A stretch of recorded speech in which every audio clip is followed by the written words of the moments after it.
once again, everything boils down to oxidative stress. Everything, every condition, cancer, every health issue, inflammation, pain, aging, all of that boils down on a cellular level, and that's oxidative stress. And so another thing that creates oxidative stress is having an acidic body. And for instance, if you've heard that a lot of people are saying like cancer grows, like that sugar feeds cancer. Well, what it is sugar is acidic. So I'm going to touch on the alkaline and acidic charts in a second, because there are some certain items that, of course, that are highly acidic. And of course, that's going to be your sugars and your syrups, and as well as your salts. So I'm going to, once I'm done testing the waters, I'm going to give you a quick list of some of the super acidic items that you want to avoid. So the benefit of having an alkaline water is to circumvent when a lot of times we do have acidic things in our diet. A lot of our meats and proteins there's a number of things that are very high acid. And when you have acid, or when you have an acidic body, once again, like I mentioned with the cancer, but it also creates that inflammation again. And that inflammation, of course, it has, it runs a lot of havoc on your body. And it's not just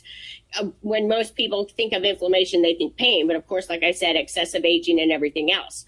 So, and another thing that is excessively ages people is alcohol. And that is also one that's super high, that has a very high acidic value when you're talking about those that you need to avoid. But I'm going to stop rambling about that, but I just wanted to answer your question. So that is why it is important, or that is why you want to focus more on alkaline, because you want your body does better when you're either neutral or or you have alkalinity in you.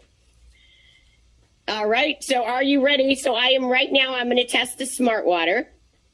And the Smart Water. Well, before you test the Smart Water, can you give us the choices again? It was Smart Water, Fuji. What were the other ones? So you have the Smart Water, the Fiji, the Evian, the Body Armor, the Publix Water. This is the Publix Spring Water, and Skyra. And Skyra is a new one that I've been seeing a lot. It's from Iceland.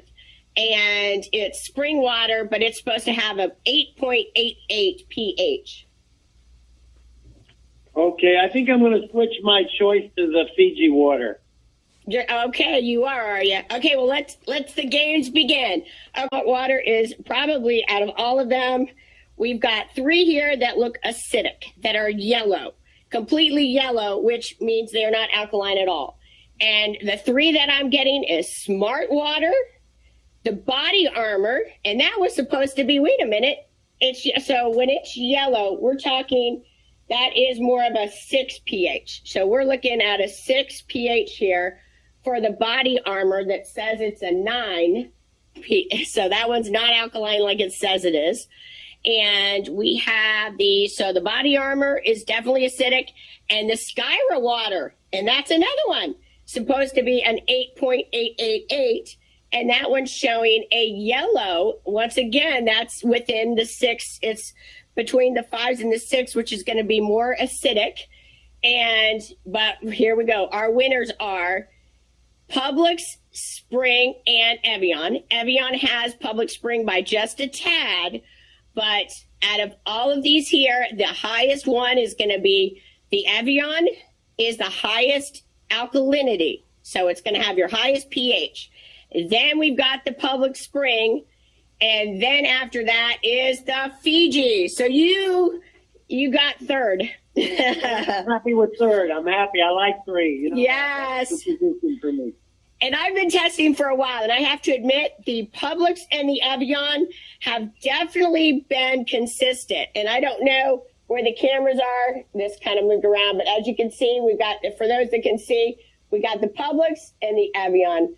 Both of those are the dark green, and those are, let's see, in the chart wise, those are higher, the alkalinity, so they're going to be up there in the 9s, to where the other high alkaline waters apparently were not. So that is the results of the water test.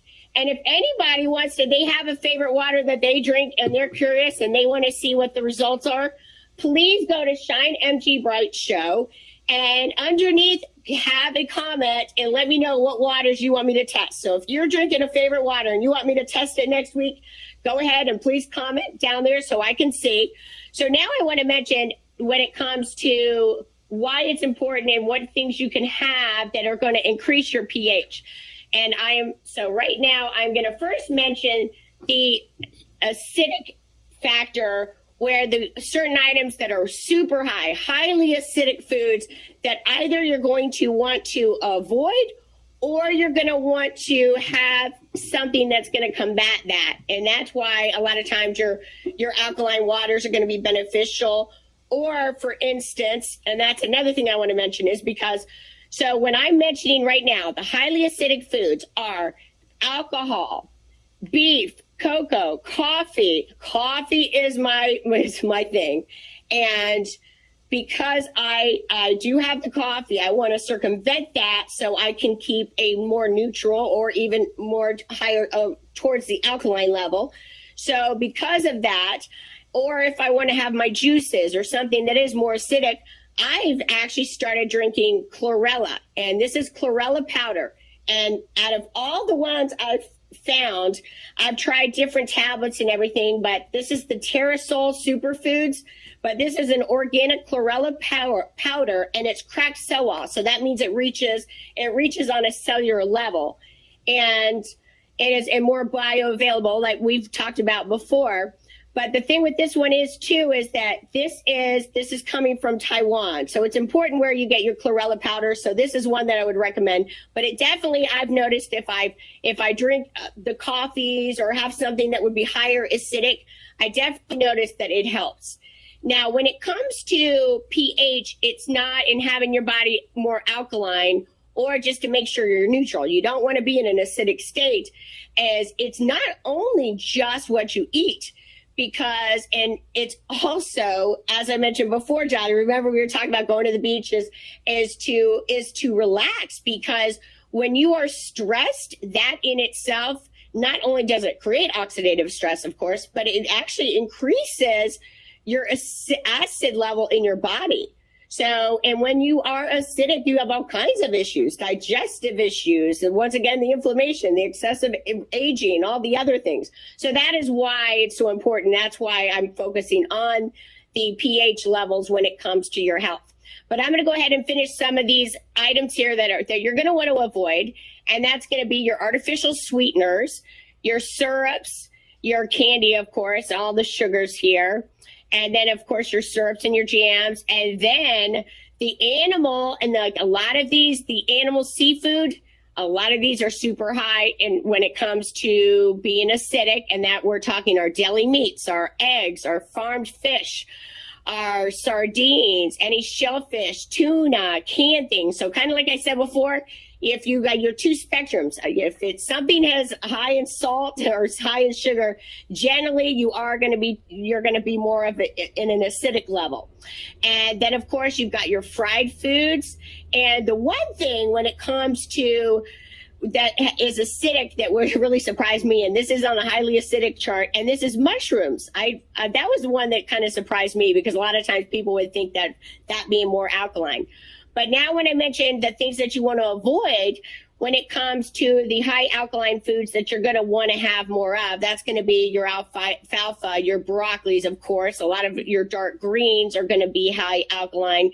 Cucumber, fresh vegetables.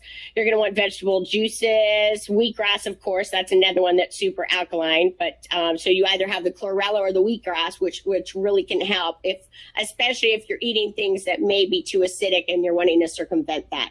But so that is the reason why I've wanted to emphasize the importance of having a high alkaline diet, and also having waters that aren't acidic, because water is exactly what passes through the cell wall. And that's why it's important if you're going to have something that you absorb it. So water is much more important than most people think. And the reason I wanted to do this test was to show that that unfortunately, if you assume that you're drinking high alkaline water, that may not be the case. And so what I recommend is for everybody to you can get pH strips, very inexpensive, and to not only test your water, test your own pH to see how you are, because I've noticed I've been very in tune now that I've been testing and been very careful with what I eat and monitoring my body. And I noticed that one of these waters, I'm not going to say which water it was. Well, Zephyrhills changed. They used to be higher alkaline. And I changed at one moment. Nothing had changed in my diet other than instead of drinking Evian, I started drinking more Zephyrhills, which years ago when I first tested it, it was higher alkaline.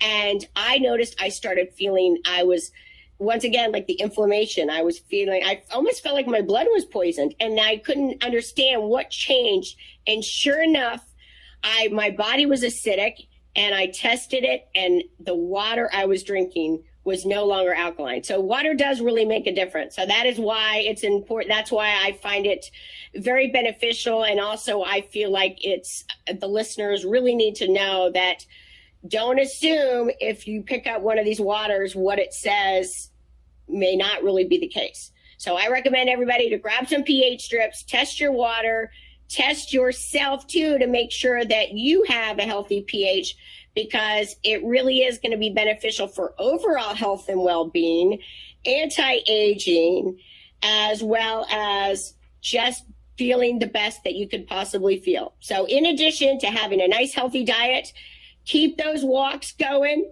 get that healthy vitamin D, but not too much. And when you have too much, of course, where is everybody going to go? Sunshine Johnny? Where if you have too much sun, we know where to go. Just shake it up and mix it down the sunburn drink. Every single nutrient in there in our drink is good for your skin if you research it. And what we've done, we put them all in the funnel and squeezed them into a powder pack about the size of your index finger. Just mix it up. It'll take care of you. But after listening to your show, Melinda, Shine Bright, what I'm going to do, I think I'm going to go tomorrow, find a couple of palm trees, tie up a hammock, and get a nice cold Evian water and relax.